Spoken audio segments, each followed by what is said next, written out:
বিলাসীপাৰাত ৮০তম স্বাধীনতা দিৱস উদযাপন দেশ তথা বিভিন্ন ৰাজ্যৰ লগতে বিলাসীপাৰা সমজিলাতো আজি ভাৰতৰ ৮০তম স্বাধীনতা দিৱসটো জিলা প্ৰশাসনৰ উদ্যোগত উদযাপন কৰা হয়। বিলাসীপাৰা ৰাজহুৱা খেলপথাৰত অনুষ্ঠিত কাৰ্যসূচীত ধুবুৰী জিলা অতিৰিক্ত আয়ুক্ত তথা বিলাসীপাৰাৰ ভাৰপ্ৰাপ্ত সমজিলা আয়ুক্ত ৰিপনজ্যোতি নাথে পেৰেড গ্ৰাউণ্ডত আৰক্ষী NCC স্কাউট গাইডৰ কুচকাৱাজ অভিবাদন গ্ৰহণ আৰু পৰিদৰ্শন কৰি আনুষ্ঠানিকভাৱে ৰাষ্ট্ৰীয় পতাকা উত্তোলন কৰি দিয়া ভাষণত সমজিলা আয়ুক্তগৰাকীয়ে উপস্থিত ৰাইজক স্বাধীনতা দিৱসৰ আন্তৰিক ওলগ আৰু শুভেচ্ছা জ্ঞাপন কৰে। ইয়াৰ লগতে তেওঁ ভাৰতৰ স্বাধীনতা সংগ্ৰাম আৰু দেশৰ অখণ্ডতাৰ হকে প্ৰাণ আহুতি দিয়া বীৰ শ্বহীদসকলৰ লগতে মুক্তি যুঁজাৰুসকলৰ প্ৰতি গভীৰ শ্ৰদ্ধা নিবেদন কৰে। ভাষণ প্ৰসংগত সমজিলাখনত কেন্দ্ৰীয় চৰকাৰ আৰু ৰাজ্য চৰকাৰৰ অধীনস্থ বিভিন্ন বিভাগৰ ৰূপায়ণ কৰা উন্নয়নমূলক আঁচনিসমূহ চমু তথ্য দাঙি ধৰে। তাত সাংস্কৃতিক অনুষ্ঠান বিশেষ অৰিহণা থকাসকলক সম্বৰ্ধনা জনোৱা হয়। অনুষ্ঠানটোত 10 নং বিলাসীপাৰা বিধানসভা সমষ্টিৰ বিধায়ক জীৱেশ ৰায় আৰু অন্যান্য অনুষ্ঠান প্ৰতিষ্ঠানৰ ব্যক্তিসকলক উপস্থিত আছিল। News desk report the BN news.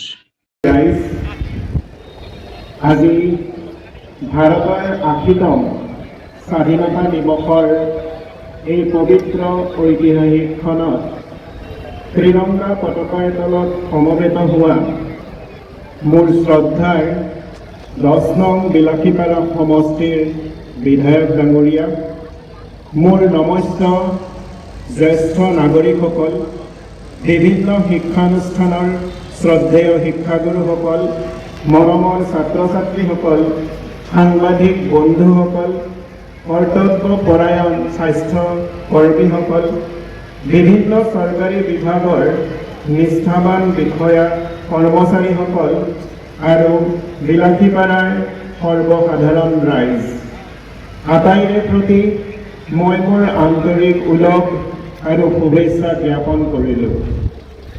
প্ৰায় 5000 বছৰ পুৰণি ভাৰতীয় সভ্যতাক ব্ৰিটিছৰ ঔপনিৱেশিক শাসনৰ কবলৰ পৰা উদ্ধাৰ কৰিবলৈ শত হেজাৰজনে নিজৰ নিজৰ জীৱন উৎসৰ্গিত কৰিছিল। আজিৰ এই পবিত্ৰ দিনটোত আমাৰ দেশক ব্ৰিটিছৰ এই ঔপনিৱেশিক শাসনৰ পৰা মুক্ত কৰিবলৈ প্ৰাণ বলিদান দিয়া জাতিৰ পিতা মহাত্মা গান্ধীৰ লগতে দেশমাতৃৰ স্বাধীনতাৰ বাবে তেজ দিয়া প্ৰতিগৰাকী মহান সংগ্ৰামীলৈ সশ্ৰদ্ধ প্ৰণিপাত জনাইছোঁ।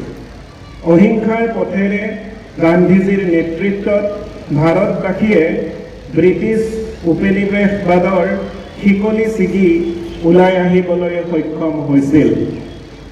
স্বাধীনতাৰ এই মহান যুঁজখনত অসমবাসীয়েও নিজৰ সৰ্বস্ব উজাৰি জঁপিয়াই পৰিছিল। আমাৰ ৰাজ্যৰ বহু স্বাধীনতা সংগ্ৰামীয়ে কাৰাবাস খাটিছিল আৰু বহুজনে ভাৰত মাতৃৰ সেৱাত আত্মবলিদান দিছিল। এই মহান স্বাধীনতা সংগ্ৰামী তথা দেশপ্ৰেমী মুক্তিযোদ্ধাসকল সদায় আমাৰ প্ৰেৰণা আৰু আদৰ্শৰ প্ৰতীক। আজিৰ এই দিনটোতেই 1947 চনৰ 15 আগষ্টত দিল্লীৰ লালকিল্লাত ভাৰতবৰ্ষৰ ৰাষ্ট্ৰীয় পতাকা প্ৰথমবাৰৰ বাবে উত্তোলন কৰা হৈছিল। এই ঐতিহাসিক দিনটোৰ পৰা আৰম্ভ কৰি আজি আমি গৌৰৱময় 80টা বছৰ অতিক্ৰম কৰিলোঁ। পৰাধীনতাৰ অন্ধকাৰ কি সেয়া শতিকাজুৰি দাসত্বৰ শিকলিত বন্দী হৈ থকা এটা জাতিয়ে মৰ্মে মৰ্মে অনুভৱ কৰিব পাৰে।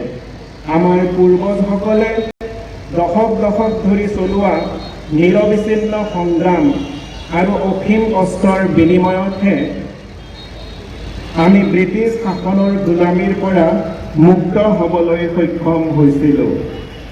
আজি এজন স্বাধীন ৰাষ্ট্ৰৰ নাগৰিক হিচাপে আমি যি সুখ স্বাচ্ছন্দ্য